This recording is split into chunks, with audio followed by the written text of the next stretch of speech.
Hello, everyone. Thank you so much for coming. Most of you probably know me, but just in case, my name is Stacy Benjamin, and I'm the director of the Frederick Douglass Global Fellowship. And I'm so happy that you are here and exploring the possibility of going abroad this summer. I know that as soon as I get shot number 2 of the Moderna vaccine, I am out of here. So I can relate to your desire to seize the day and take advantage of your Frederick Douglass Summer Scholars Grant now. Can we go to the next slide, please? So you can utilize the grant this summer in 5 wonderful cities, and that's the focus of today's session. Next slide, please. And CIEE selected these sites, not only because those countries are letting US citizens in, unlike say Germany, for example, but because there are also programs that we know will deliver an outstanding, enriching, fun-filled learning experience. And that's very much due to the efforts of the people that you will hear from today. In my mind, the directors of our programs overseas are the rock stars of CIEE. They're all super smart and gifted teachers and charismatic and warm and welcoming. My job is to essentially do recruitment and to try to get folks on that plane. So it's great for me to know that when students get off that plane, they'll be supported by some incredible people who will greet them with a smile. And what will make this hour even more fabulous is that we'll hear from alumni as well. And I'm so grateful to the students who have joined us today and agreed to share some of their study abroad story with you. Really excited to hear what they have to say.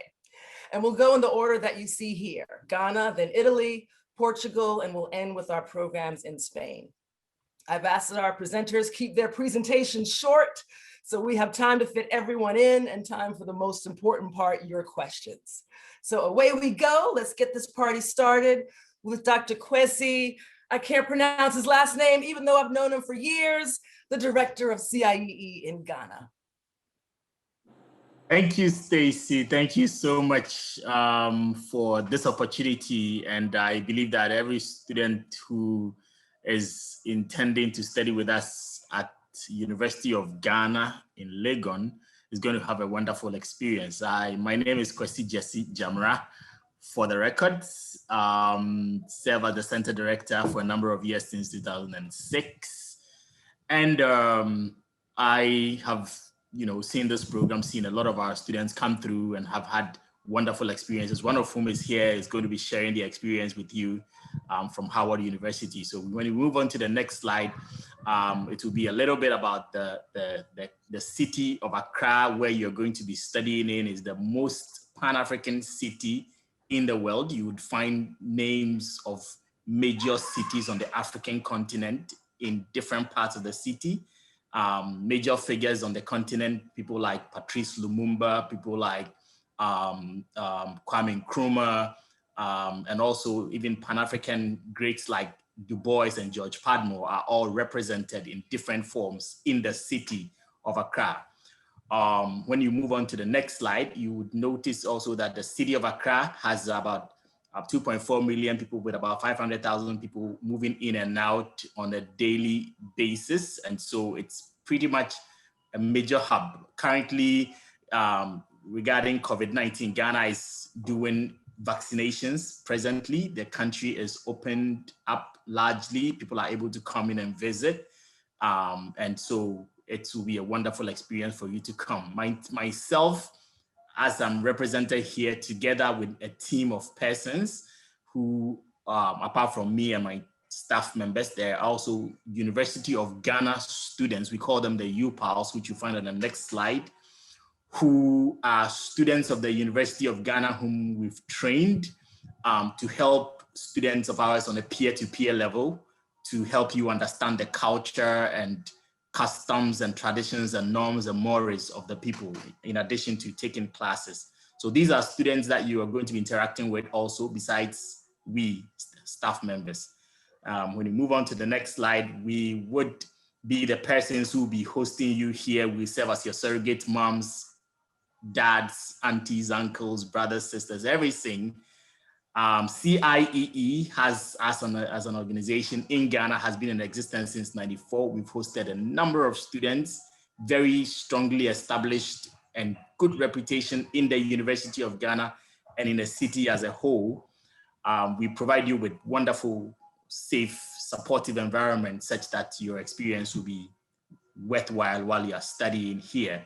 To the next slide, talks about our study center is housed on the campus of the University of Ghana with about 40,000 students of the university, different course offerings. Our study center is, the courtyard is what you are seeing right now. It is also where the International Programs Office is located.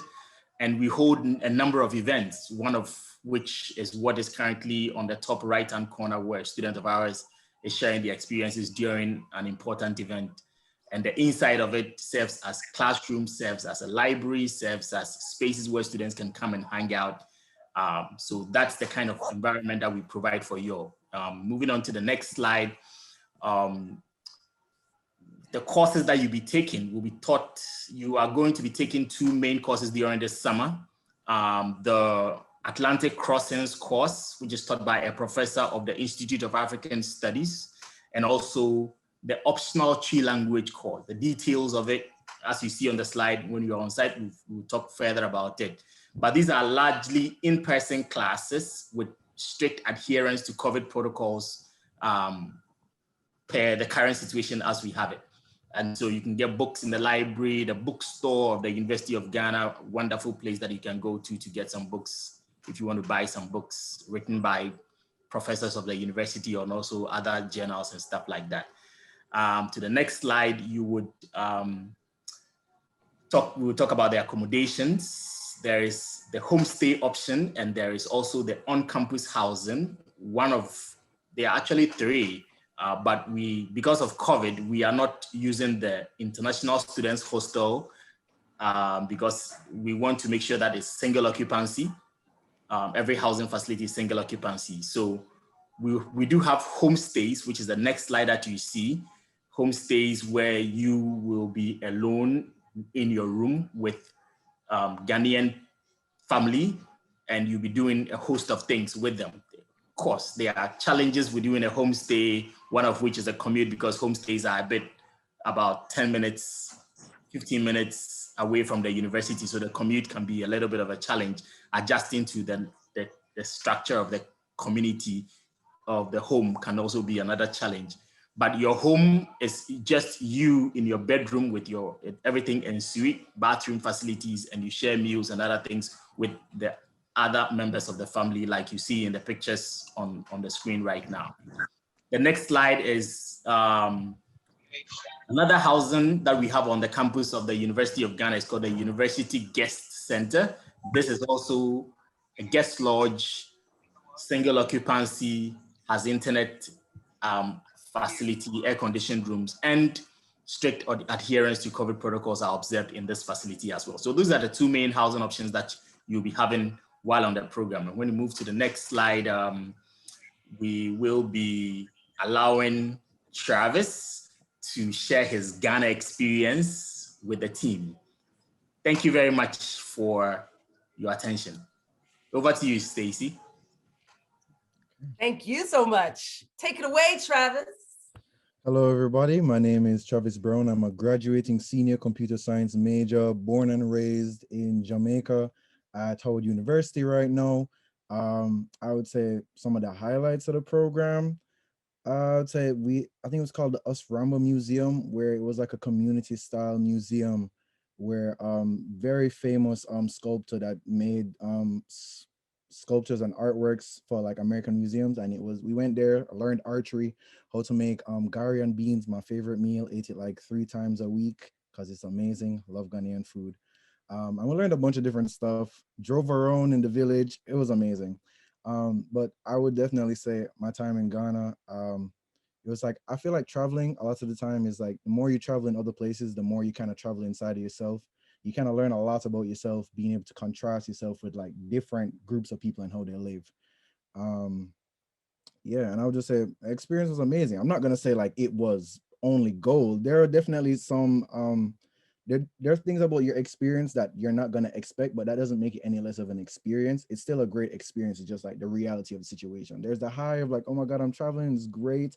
And then there are other things just like, oh my God, I'm away from home. You're like, oh, you want to see your family and stuff like, and that's natural. That's just natural, like adapting to new places.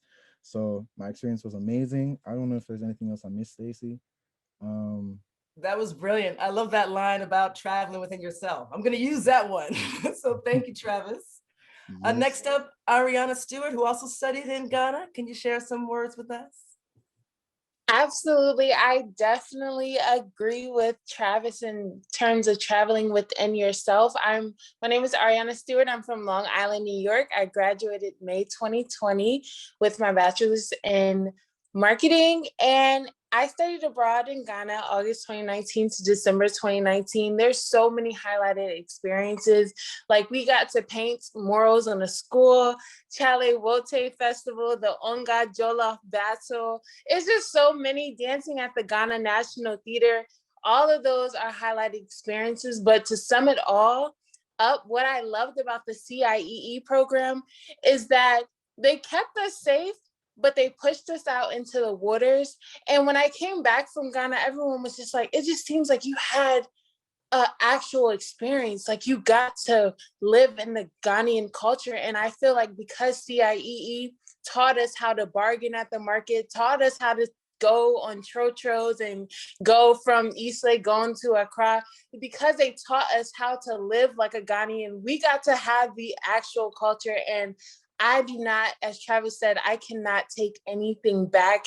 Yes, there's ups and downs, but everything created an experience, a memorable one that I live today.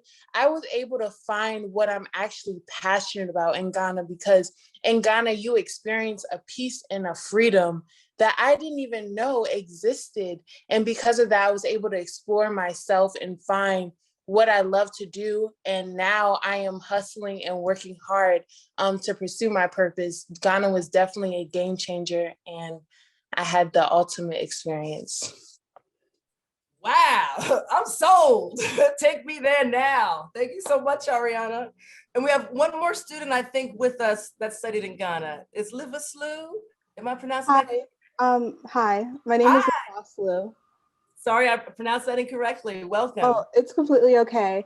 Yeah, so I studied abroad in Ghana. I went during, it's like, what year are we in now? Like 2021. So I was there December 2019 throughout the winter semester and as well as the spring semester. So technically I did the J term and the spring term of 2020. And so I was there and it was so much fun. I got to experience a lot of different festivals. I was there during the year of return.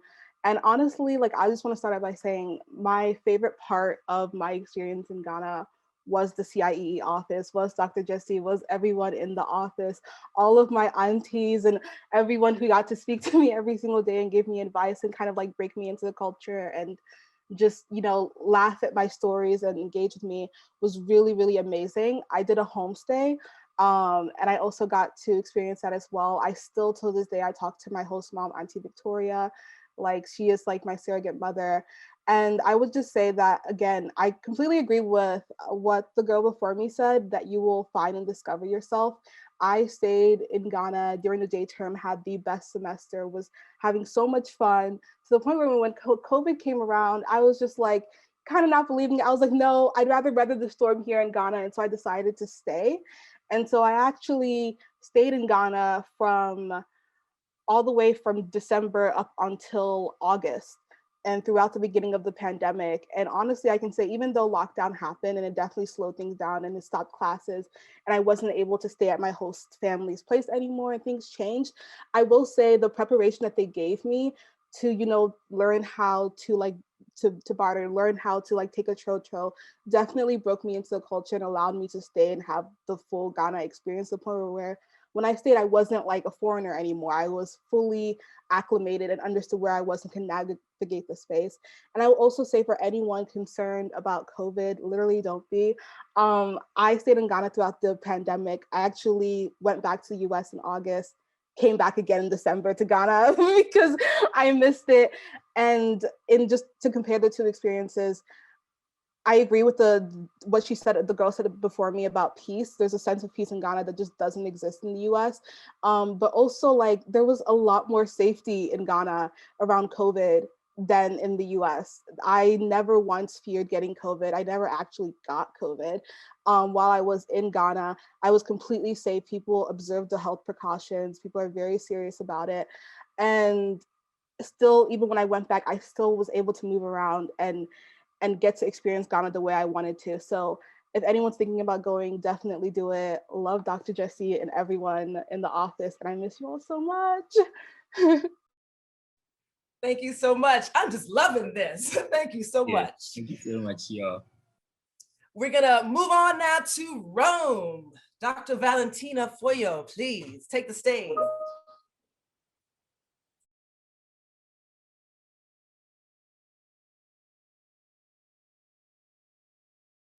Valentina, you're muted. Valentina. Yeah. Sorry, first of all, welcome everyone. And I wanted to thank Caleb for volunteering his time to meet with you tonight, because I think he will be able to provide the best information, I think, since he's actually in Rome right now, experiencing his second block in Rome. Few things about the city and about myself. I'm an archaeologist, so as I always tell my students, I like not only what is above ground, but what is below ground in Rome. And Rome has this peculiarity. It's a city with so many layers. You're able to really walk the streets of the city, being surrounded by modern building, but at the same time, you know, being able to be in touch with history. There's a couple of pictures that we have taken. One is actually to the left. It's the actual site where Julius Caesar was killed, so you can actually see it. I was not joking. And the other picture I really love, because it's the inside of St. Peter's Dome. So students are actually climbing up the way to have a beautiful view over the entire city. In terms of actually the location of the study center, we are located right in the middle. This is housing. Housing, it's within walking distance, approximately, I would say 25, 35 minutes. It depends how fast you walk. But it's actually a lovely walk, because you're going to be exploring the little streets and alleys of the city. We only have one option, which is shared apartment. Prati is in the neighborhood of St. Peter's, so you're really practically around the corner from St. Peter's Square. We have single occupancy, bathroom, shared bathroom, maximum 2 students for each bathroom, fully equipped kitchen, washing machine, and there is also the bi-weekly cleaning. We picked Prati as a neighborhood in Rome because it's extremely safe. And Rome itself, I think it's a very safe city. I think Caleb can say a little more about that, how he felt about walking the streets of Rome. I lived in the US, I lived in Philadelphia, so I experienced the United States. I lived in Philly for 5 years, a lovely city, with the exception of the weather, a little too cold for my warm blood from the south of Europe. But Rome is a city which is very welcoming. It's very close to tourists and students. Right now, I'm also telling the students they are experiencing in a privileged way, because we don't have a lot of people because of COVID. While students can still come, tourists cannot come, cannot enter. So you can arrive as a student, which means that you can actually experience the neighborhood without crowds, which is something that it's almost a privilege. Even myself, you know, I've seen squares in Rome, amazing. You know, you actually get the details. And in terms of the study center, which is the next slide, please. The study center is brand new. We just moved there in November 2019. We're occupying the Piano Nobile, which is the main floor in this historical building right in the center. It's really right around the corner from the Colosseum, within the Jewish ghetto. The facilities there, we have several classroom and spaces for you. So we are really excited to have the possibility of hosting again students in it. And in terms of activities, the next slide, please. Those are some of the sample activities we did with our students. We have the visit to St. Peter. We had a day trip to Ostia Antica. Ostia Antica was the harbor city of Rome, so it's like a miniature Pompeii. We had a miniature workshop inside the GI, the Global Institute, the study center, where students learn how to make miniatures using original colors, cooking classes. And the product picture is actually one of my favorites. Just before Eastern, students and our political science and political religion professor, they took a stroll at the Jewish gathering and they tasted one of the specialty that we have for Eastern, which are these deep fried artichokes.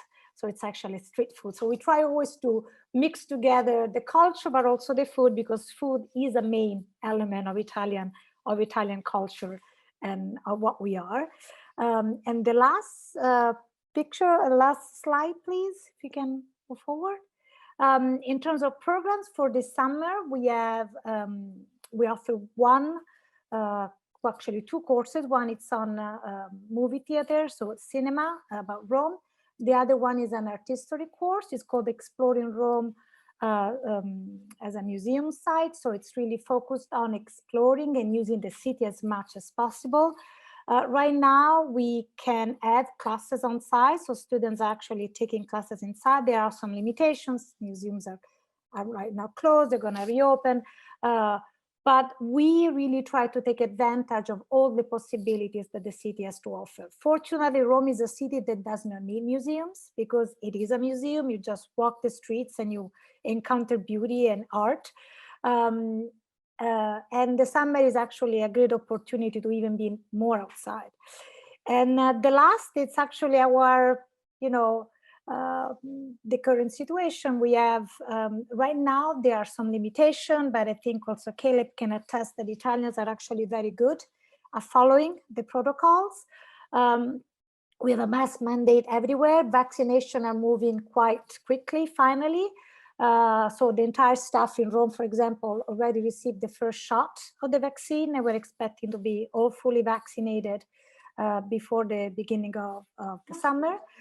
And in terms of security, our government has constant bi-weekly updates, so we keep the students informed. There have been some limitation. I'm not saying that they're not, because that's COVID, it's a pandemic. But again, we try to take advantage of all the possibilities. So if you cannot be outside, we use the GI to do activities. We do online activities where things moved online.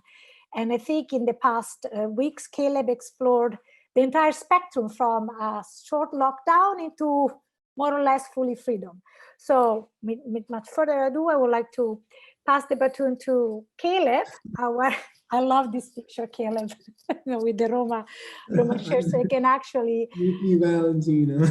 talk to you about this experience right now in Rome. Yeah. Rome is, like, I feel like I've lived like 3 lifetimes here in Rome, even though I've only been here for like 8 weeks.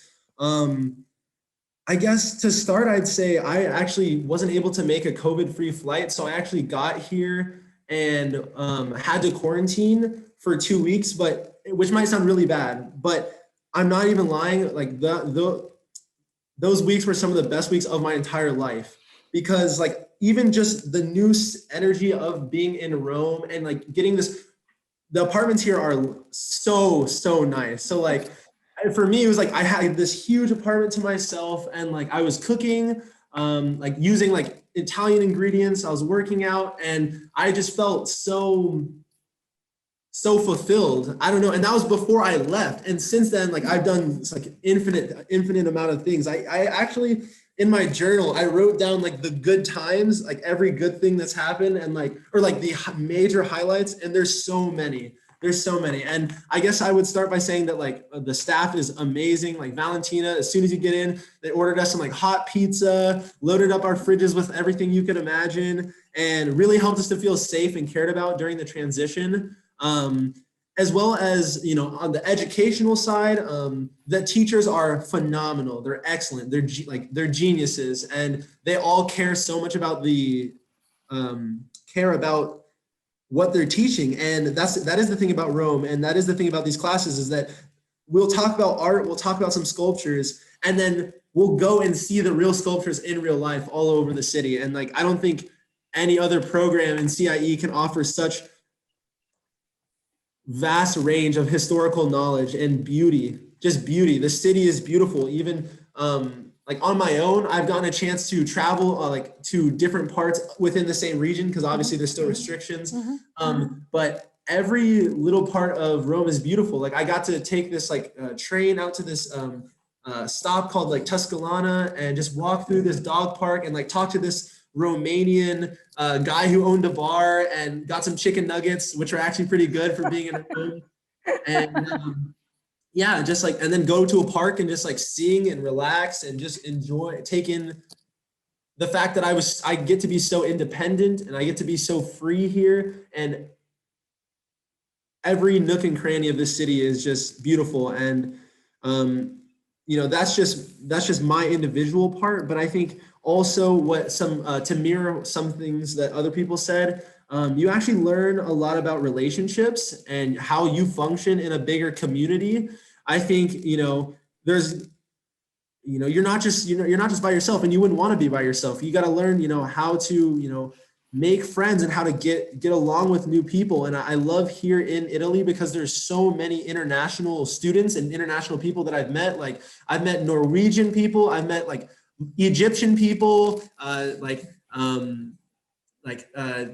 Tunisian people, just like people from everywhere. And every person that you speak to has like a beautiful story, and just like I've learned so much about myself. And so, yeah, I would highly recommend this program. I'd highly recommend Valentina and CIEE in general. Yeah. Thank you, Caleb. That was brilliant. And I'm so glad you spoke to the quality of our faculty, because they really are incredible. So thank you for speaking to that. We're now going to move on to Portugal. Luisa. Hey, hi everyone. So this is a picture of Lisbon, and it was probably shot in June or July, because that's exactly how it looks. It's a beautiful city to come any time of the year, but I would say that the summer months are really, really awesome. So if you want to start, okay, so this is me. And this is Portugal. For those of you who might not yet know where Portugal is, here we are. We're like, I would say, the California of Europe. So we're by the ocean. We have a lot of sea around us. We are in Europe, which is a perk to be, I would say. And we have a very close relationship to Africa also. So that will also be impactful in your experience if you want it to be. Okay, so just basic few ideas of top reasons to choose Lisbon. I would say that food, of course, coming after Italy, it's hard to say this, but it is in fact a wonderful place to try new foods. And it's also a place where you can eat on a budget, which is something that is not easy to find around in Europe. So you are able, so these pastry costs €1 each, so you definitely will have more than one if you want to try them. And everything that you do, you can have meals for €5, so that's also something that students love, and they can try tons of different things. You can try international food, European food, African food from everywhere, US food if you miss home, all those things, you have it here. Language, some students really want to practice their Portuguese. Perfect place to come to practice Portuguese. Even if you have a knowledge of Brazilian Portuguese, you will adapt well here. The other thing, if you do not want to learn Portuguese, that is okay. No problem whatsoever. Perfect place to come if you don't want to learn the local language. Everybody will speak some Portuguese. You will never feel like you're by yourself. Also, the history, it is one of the oldest cities in Europe. So you also get a chance to visit a lot of different times of the history. So, and you can even get to choose which is your favorite artistic style. So when you go back home, you can go and say, oh, my favorite is Gothic. That's definitely what I love. Things like that. So the size of the city is also a perk. It's not too big. It is a capital, so you have access to a bunch of things that the capital will give you. But it is the kind of city where after a week of being here, you will feel at ease exploring from one neighborhood to the other and have the feeling that you've been here for a long time. Safety. Lisbon and Portugal is considered one of the safest countries in the world. And definitely, I would say, in regards to safety, pickpocketing exists, of course. Just I would say it exists everywhere in the world. But that's usually what students encounter when coming here. Okay, so Lisbon highlights. This is one of Lisbon is known for the graffiti also, and this is by Bordal Segundo. He's an artist who does a lot of graffiti with trash. So he goes and finds like pieces of trash and does animals. So this is a very cool one. It's a multicultural city. So if you want to explore art centers from around the globe. I would say that, again, because of the connections with Africa, there are a lot of communities here that have really cool art centers, like Cape Verdean Art Center is amazing. Angola culture very present. I would say Brazilian culture extremely present. We all grew up watching Brazilian soap operas, so it's very, very present in our lives. Weather, wonderful weather. It's not too hot nor too cold, so I would say that even the summer is something that is very easy. You can walk around during the day. You don't have to. There's like the temperatures are quite nice. Portuguese are very welcoming. I mean, Portuguese, we do have tourism, of course, much less now because of COVID, which is, like Valentina said, anywhere in Europe can also come with a good thing because you can get to explore things in a different way because there are less tourists. But again, it's yet foreigners visiting are perceived as a wonderful thing. But so you are always welcomed with questions about where you're coming from and curiosity. And US students always have never had issues with being around in Lisbon and have always had great memories from Portuguese. Simple and efficient public transportation. So for those of you who are used to public transportation, you will rock here in one day.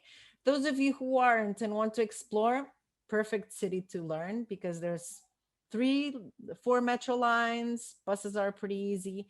You will feel like you are a local in no time.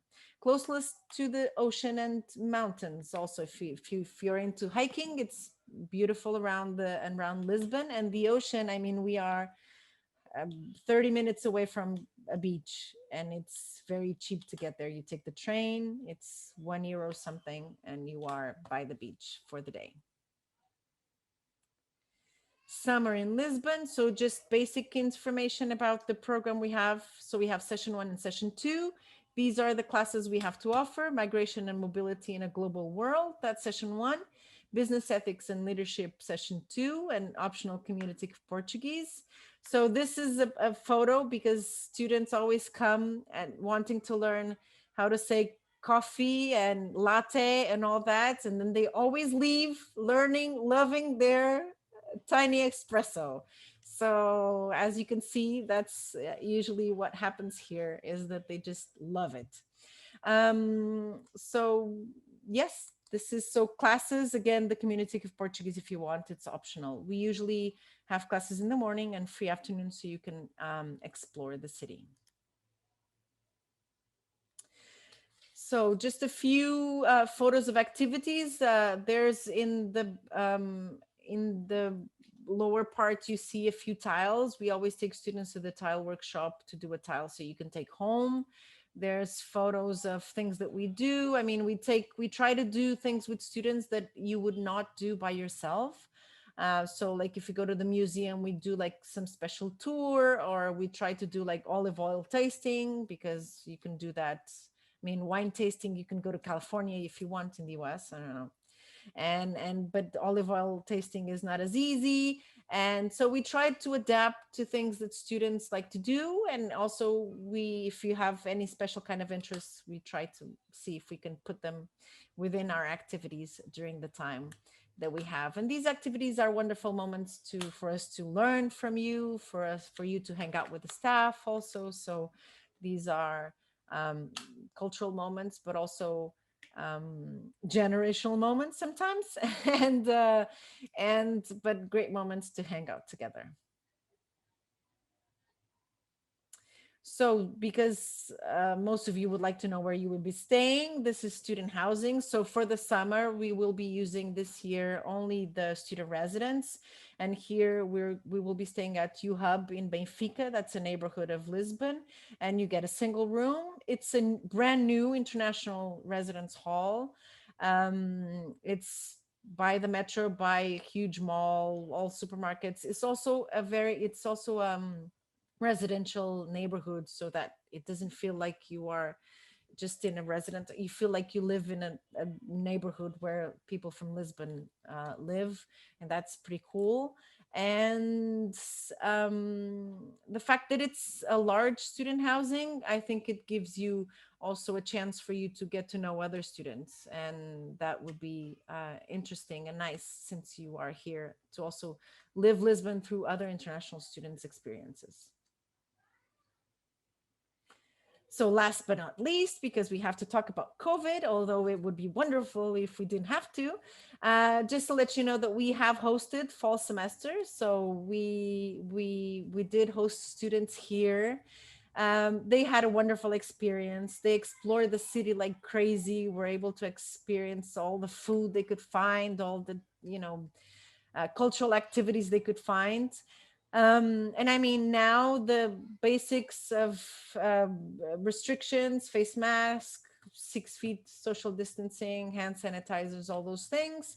Of course, we do not know what the world will be like next week. So we don't know what will happen next month, but we will all adapt to whatever happens. And we will be just following the norms that we have to, so that we can give you a good experience, and you can get to live in Lisbon and still gain experience from being here. So last but not least, I would give you Max, and here you have Max is one of our top students who lived Lisbon like no one else, and he will never be forgotten by us. And I'm so happy that he got to join us. Thanks, Max. Thank you, Luisa. You covered so many good things, so I don't even know where to begin. But I just have to say the staff at CIEE Lisbon really made my experience feel like home, and they have a really amazing staff. So thank you, Luisa, again for everything you do. She is amazing. I think Lisbon really is such a beautiful city. You'll never see like the same color or building twice, which is really cool. And in my photo, you can see like these tiles. Like Portugal has this beautiful tradition of tile making. I have one right here from my time. They're called azulejos. It's one of my favorite souvenirs that I bought. And you'll see them everywhere, inside buildings, outside buildings, at the metro, in the grocery store. It's so beautiful. It was one of my favorite things about Lisbon. And also Luisa talked about the nature. Like Lisbon is so close. It has such an urban feel, but 15 minutes away, you can like be at a beach, or you can be, in a dense forest. Outside Lisbon, there's a town called Sintra, which is like has beautiful castles, and there's hiking paths. It's a really gorgeous area to explore, and it's right on the ocean. And also, I think Lisbon is a great place for students on a budget. My favorite thing I learned was that the cheapest thing on any menu is coffee or an espresso shot. They call it a bica. And it's like, they have great coffee. And also one of my favorite restaurants was actually on the university campus for CIEE, which was like a little cafe called Com Sabor. And they have like typical Portuguese food there, but also you can find like pizza or pasta if you're really craving something like that, or falafel. I always got the falafel there. And it's really cheap, like 5-6 euros. And also I think Portuguese cuisine itself is like severely underrated. Like if you love seafood and you like fish, you'll love Lisbon, Portugal. And finally, I think a lot of people might know, but Lisbon is like an amazingly like diverse, cosmopolitan and international city. I think I like made just as many friends who weren't from Portugal as I did from Portugal. Like I met people from like Argentina, Brazil, Angola, India, from all over the world. So Lisbon And learning Portuguese and studying abroad in Lisbon not only opens doors to other parts of Europe, but it also opens doors to opportunities in Latin America, Africa, Asia. Like on the TV, Louise was talking about, you can see Brazilian soap operas, or you can listen to like Angolan music and music from Portuguese speaking Africa. And also in my neighborhood where I live, there was like a bunch of Indian and Turkish restaurants. So I really think it's a beautiful, amazing, diverse city. And I only have good things to say about Lisbon. Thank you so much, Max. I was just checking flights to Lisbon from New York City, $283. So get ready, Luisa. I'm on my way. Moving on to Barcelona. Magda. Hello, everyone. I'm so happy to be here with you. I don't know if coming after Luisa and Valentina, these great colleagues who work in such wonderful European capitals, will be easy, but I'll try to tell you and explain you a few things about Barcelona, which, can you move to next slide, please? Which, as you can see in this map, is located on the Mediterranean coast of Spain, of the Iberian Peninsula. In fact, here you have the location of the 3 CIEE sites in Spain, and today you'll be hearing from Paco in the south of Spain, in Seville as well. So Barcelona is on the Mediterranean, as I just said. It's very close to the French border, and it is the capital of a region in Spain known as Catalonia. Right? It has some particularities, some cultural specificities, including the fact that Catalan is spoken here. So in fact, Barcelona and Catalonia is a bilingual community. Everyone speaks Spanish, not everyone speaks Catalan. So if you want to come here to learn Spanish, no worries, that's the place to come. Next slide, please. Barcelona, as you've seen from the map, is very close to France, and it is also very well connected to other European capitals by plane. So students that typically come to Barcelona when there's no COVID, of course, enjoy traveling to other European cities on weekends. So there are many reasons why you could choose coming to Barcelona, and one of them is, of course, learning Spanish in a real context, right? But as Luisa said about Lisbon, it's also a great place for studying in English, right? As a large city, as a quite cosmopolitan capital, not everyone speaks English, but definitely everyone does in the city center, and it's relatively easy to get by, and definitely you can take your courses in English. So not wanting to learn Spanish or not wanting to immerse in the Spanish speaking world should not be a reason for not coming to Barcelona, or should not deter you from doing so. I think one of the main characteristics of Barcelona is the fact that we enjoy the Mediterranean lifestyle, which means many things, but to me it means a lot. It's about spending time with friends, having lunch in a relaxed way, spending long sobremesas. If you don't know the meaning of that word, you should start Googling or checking it out. Sobremesa, right? I'm not going to tell you what it means, just look it up. And just, being outdoors and eating healthy food. So there's a lot that comes with it. Like most European capitals, Barcelona has a very rich history and culture. I'll tell you a couple words about the culture. The history goes back, hundreds and hundreds of years ago. I don't know if we could beat Rome on that, but we have a long history as well. In fact, Barcelona was founded by the Romans, right? So Rome was founded before Barcelona. The history is definitely impressive here as well. And art and architecture are also everywhere. In fact, Barcelona is pretty much known for you being able to find art and architecture at, in your everyday life, right? Even though there's a lot of ancient history, medieval history, there's a lot of modern and contemporary stuff as well. So great place for that too. And gastronomy, right? Food. I'm not going to mention the different dishes that we have, but we have a lot, including gazpacho, tortilla de patatas, and so many others. Next slide, please.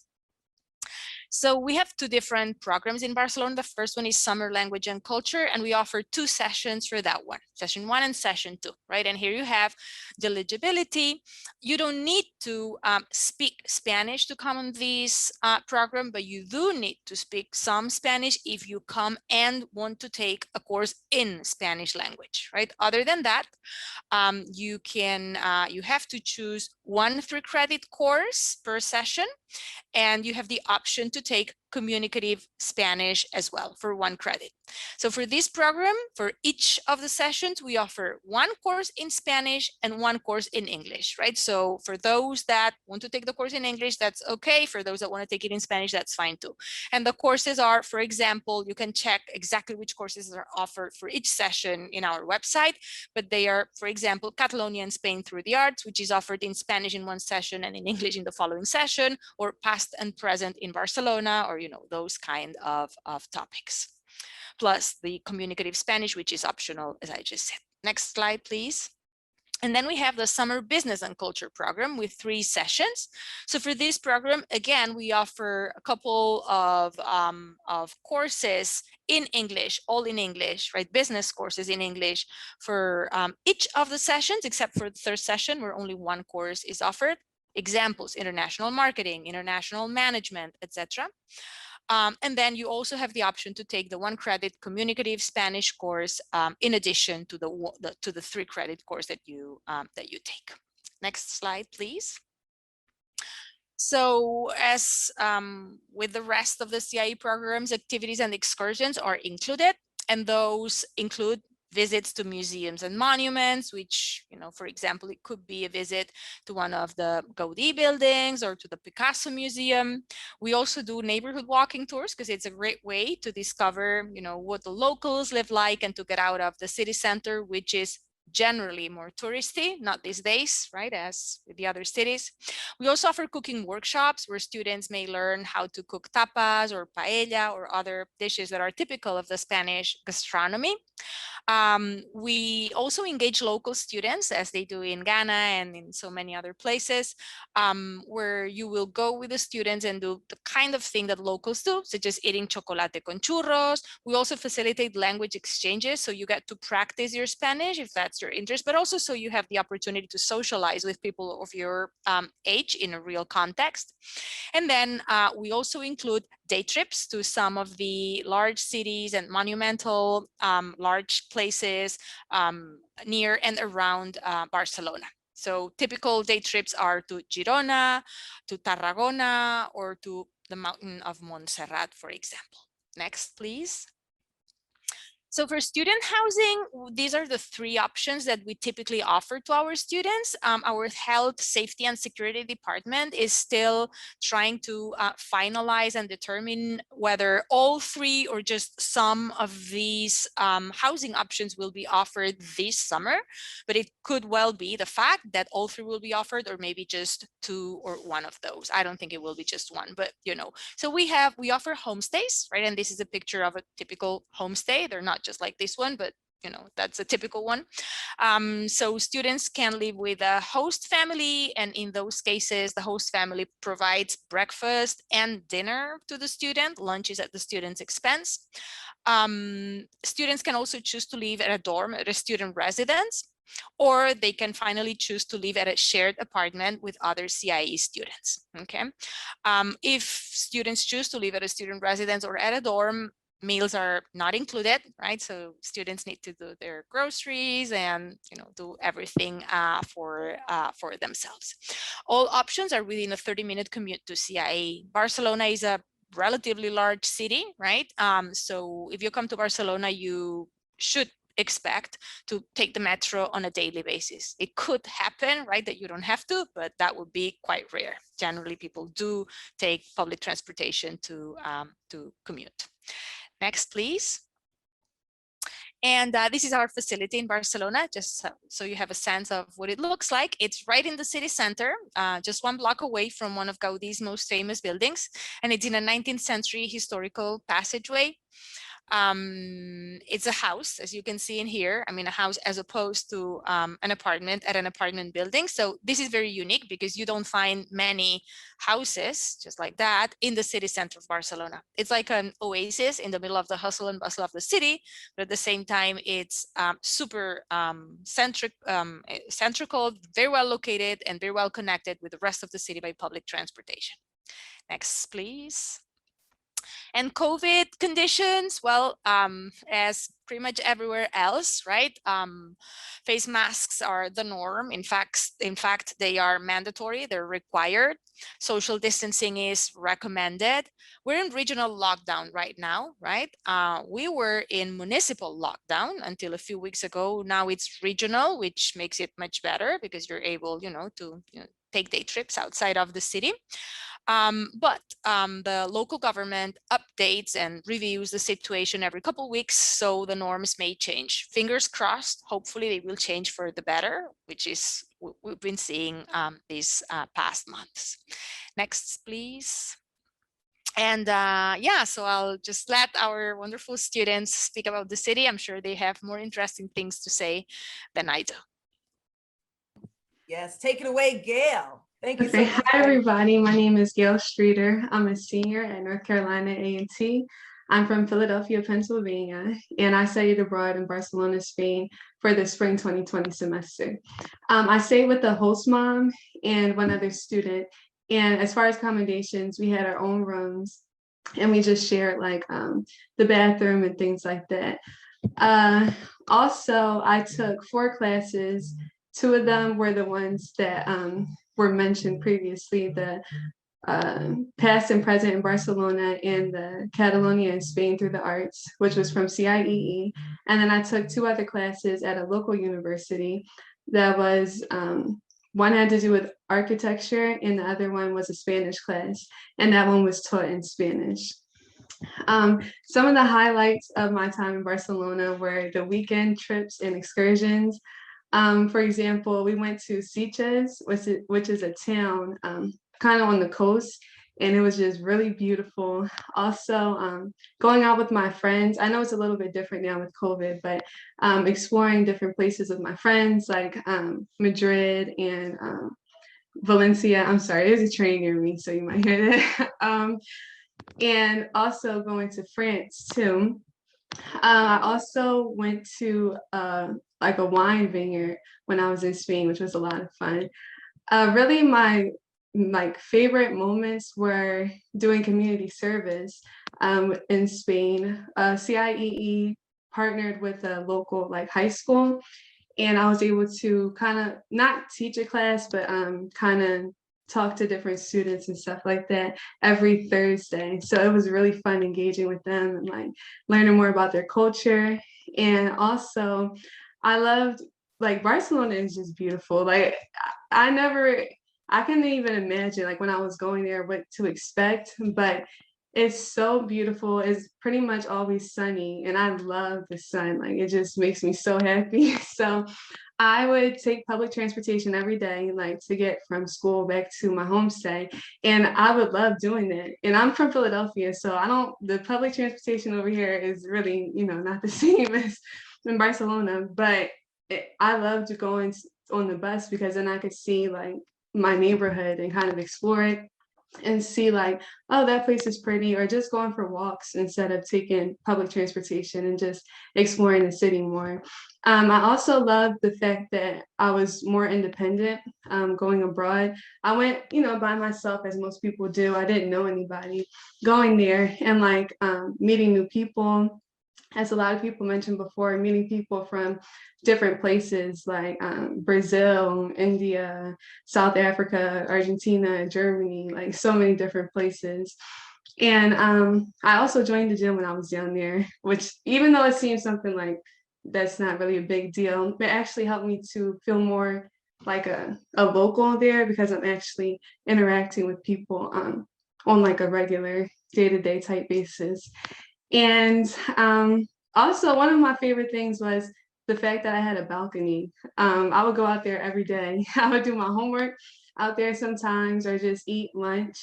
And I just love the sun. It's just beautiful. And yeah, I just really enjoyed the independence of it. And also, I enjoyed going on trips with my classes. So we would go to different museums, like a lot of the Gaudi buildings. And we also went on trips with the university that I was at, the local university.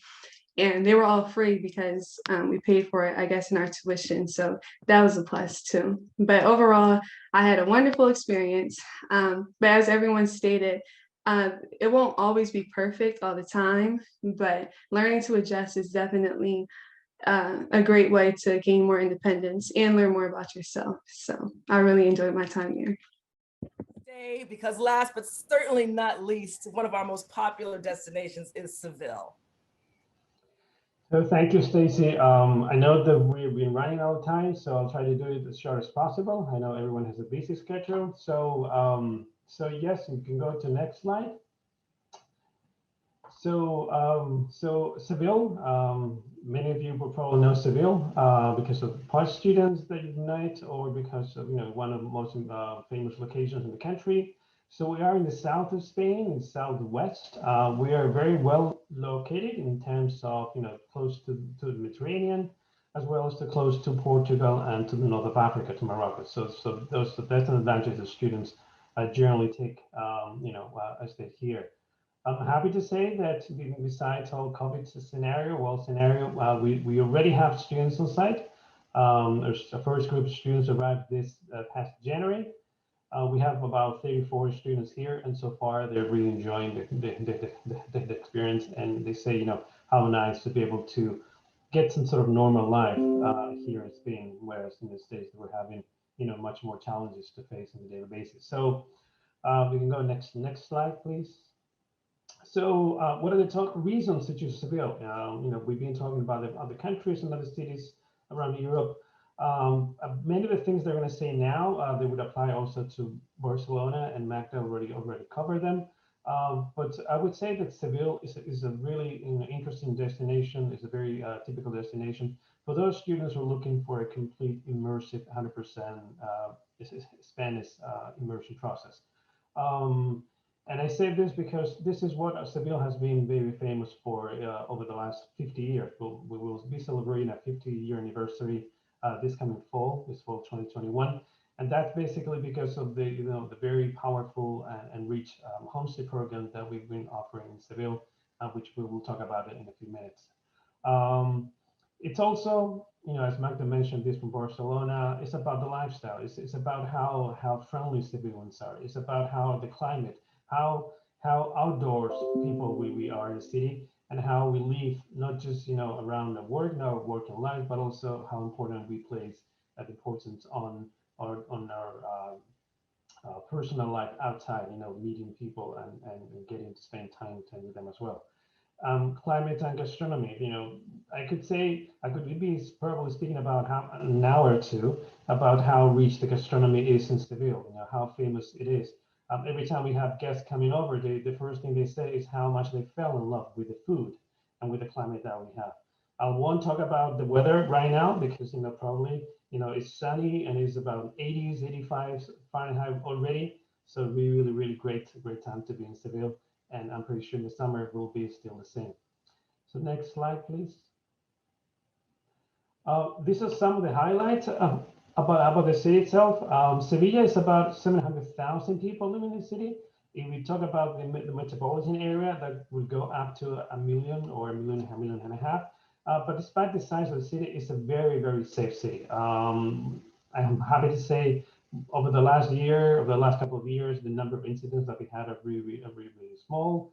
And that's because, it's a very walkable city. You can walk pretty much everywhere. We do have nice ways of transportation in the city. We have the metro and the tram and bus systems, but our students tend to walk everywhere because most of our homestays and most of our classrooms and institutions are within walking distance. So, the averages would be about 20-25 minutes walking from a city site to homestays or to any other of the host institutions. I mentioned already relaxed lifestyle, very open-minded people. It is something that is very characteristic about Seville, is how friendly we are and how we invite others to share our spaces as well. Seville cannot be understood without, going through the history of the country. We have some of the most spectacular historical landmarks in the city, and many of those have been represented in many different movies and films that have been recorded here in the city of Seville. Some of them would be, for example, Game of Thrones, with several filming settings as well. And the city site is located in the very, very downtown part of the city, in the historical Santa Cruz neighborhood. So we're actually in an 18th century palace that was renovated about 10 years ago. So we're always happy to say that we not only live in a historical city, but we also have our students studying and learning in one of the palaces, very well preserved palaces in the city as well. So it's a way to engage in both ways. Stacy, next slide, please. So in the summer, we only have one program that we offer, is the Language and Culture Summit program. This summer program is divided in 3 4-week sessions. This is the same structure. There's also offered in Barcelona. Our students can take classes either in Spanish or in English. It depends on the language, the language level the students have, and based on that, they can choose to have either classes in one language or the other. So students take one class per every session, and these are some of the areas that we cover during each of the sessions. So of course, we have language classes, we have classes about arts and gastronomy, we have classes about history, about flamenco, a lot of fun, and also about Islamic culture. In every session, we have an average of 3 or 4 classes, in which always one of them or 1 or 2 will be in English, and the rest will be in Spanish. And the students are free to select whatever class they feel they fit more into their academic schedule as well. And of course, every class is worth 3 credits. So depending on how many sessions the students come, you can get from 3 credits up to 9 credits during the whole summer. Stacy, next one, please. Of course, studying abroad is not only about how many classes you can take, and it's not about how much you can learn in the classroom, but also how you can put that learning in the classroom outside of the classroom. So the outdoor activities are really important for us, the curricular activities. So here you have a few examples, a few photos of some of those activities and that will be arranged by CIEE staff. So of course, day trips is very important. Sevilla is on the region of Andalusia, so we are happy because we are glad because we have many interesting and spectacular cities very close by. In about an hour, 2 hours, you can get to visit cities like Cadiz or Cordoba and many others that will definitely invite you to come along with us. Workshops, we try to organize as many as we can based on your students' ability. Highlights, definitely cooking classes and flamenco classes. If you like dancing, flamenco is definitely something that you must see while you are here in Seville. Of course, there's a rich cultural offer in Sevilla. We have probably some of the most spectacular museums and monuments you can find in the country. So we'll definitely, walk you there, guide you there to make you understand the importance of these locations. And being in the south, having a great, amazing weather, of course, outdoor activities. We always try to engage people not only in the learning process, but also experiencing what civilians do over the weekend. So biking, kayaking, hiking are some of those amazing outdoor activities that we'll be organizing throughout the semester and the summer. Next slide, please. In terms of students' housing, starting this summer, we're going to go back to placing students in homestays. This semester, because of COVID regulations, we've been hosting students at residence halls. However, starting the summer, we'll go back to what we think and what we believe is the most important housing opportunity for those students who are really seeking to learn Spanish, in a more immersive way. So all our homestays are located in the city center, downtown area, and I would say it's a general rule in the summer. I would say our homestays are within a 20-minute walking distance from the CIEE site where all the classes take actually place. That doesn't mean that we don't have any other housing options. So anyone who will be interested in residence hall, we do have the option as well. But we're trying to move forward with homestay because that's what 99% of the time students are interested in when they come to Seville. This is just one of the photos of one of the families that we have here. Of course, we have many different types of families, and we always try to find the best fit for every student based on their interests. Stacy, next one. And finally, as I mentioned to you this before, the CIEE building is in downtown Seville in the historical part. We actually call it the Palacio, El Palacio, as I mentioned, an 18th century palace. And this is just a couple of photos that you can see. The beauty of this building from this Moroccan Islamic art that represents us and explains many of the reasons why Seville is a great location to be. Next slide, Stacey. COVID-19 in Sevilla, we have the same norms and restrictions that are currently in place in Spain. So Sevilla and Barcelona, we have the same regulations right now. Who knows what's going to happen in a week or 2 weeks. However, the expectation is that we will be releasing some of the restrictions that we have right now. So punctually, by the time the summer comes over, we'll have a pretty much normal summer as we had in the past. And I'm pretty sure that's the path that we're following, and we all hope for that. Stacey, next slide. And finally, this is I wanted to invite Jasmine. Jasmine was in Seville in fall 2019, and I'm happy to say that she's here so she can share with us a little bit about her experience with us. Thank you, Jasmine, for being here. Yes, no problem. Hello, I'm Jasmine. I recently graduated college May 2020. I went to Seville, like Francisco said, fall 2019. So I was very fortunate, got through the whole program before, the pandemic really started. And so I really experienced Sevilla at its peak. It was, where do I even start? I could go on talking forever about Sevilla. Well, when I first touched down from the plane, I realized how little I knew about geography in general. I got touched down, saw palm trees, was like, what? In my mind, I was like, palm trees, that's LA, that's like Florida, like what are palm trees doing here in Spain? And then I also realized how close Morocco is, which is Africa, a whole other continent. And so I really took advantage of that, did a trip to Morocco, which was, I took a ferry over, like it took a bus to the port, went to Gibraltar, and then took a ferry over. I did an excursion with a program called We Love Spain. And so they took care of everything. And so I was able to do that, which was amazing. And let's see what else. Like they said, the food, amazing. I think of jamón ibérico all the time. My mom for Christmas, this past Christmas, got it for me as a present because I talk about it nonstop of how much I miss it.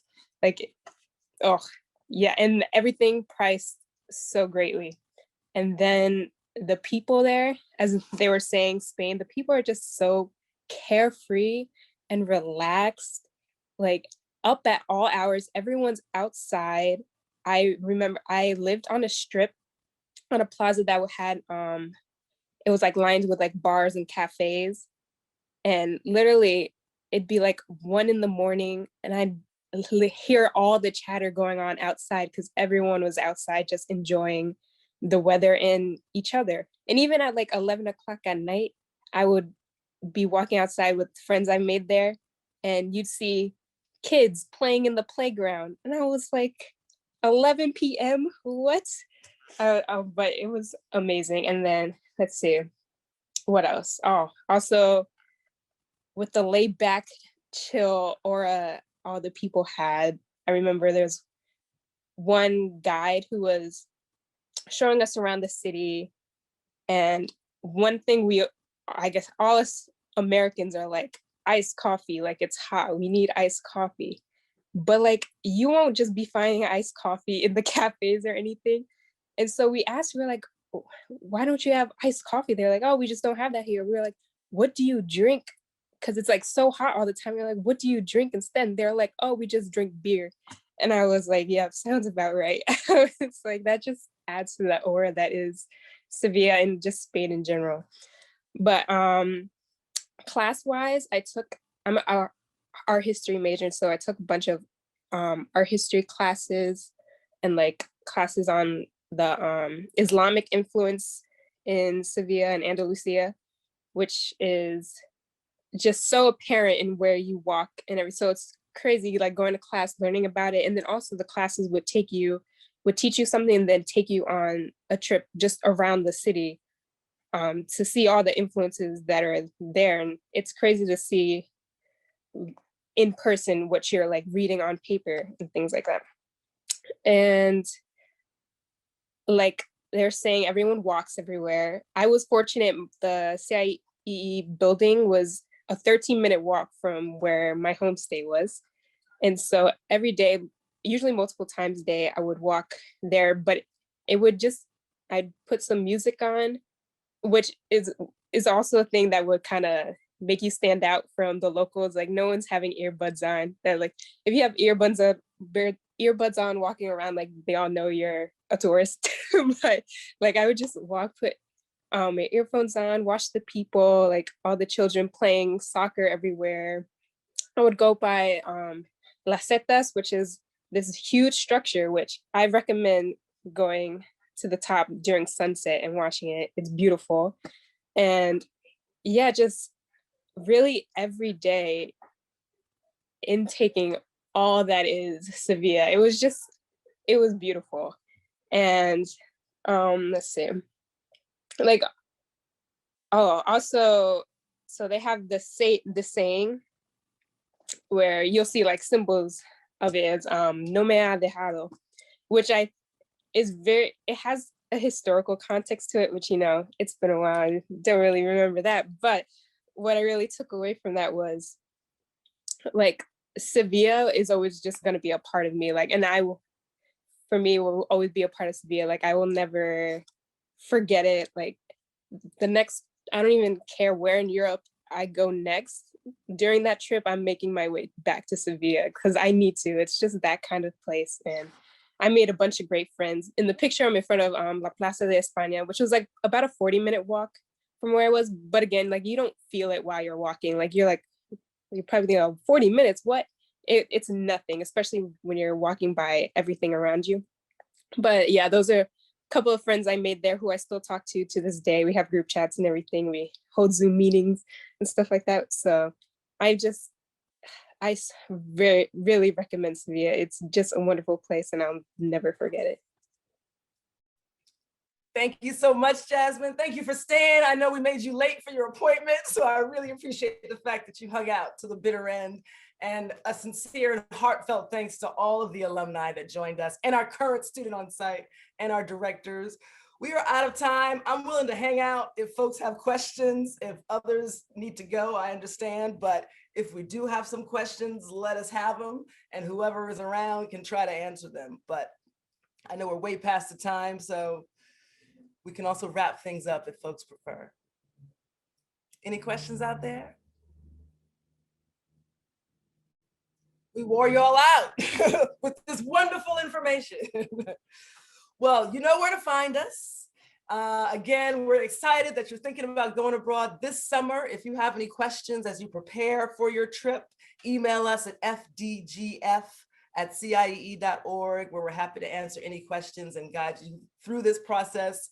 Thank you so much to everybody who could be on the call. And I hope you enjoy the rest of your day. Bye, everybody.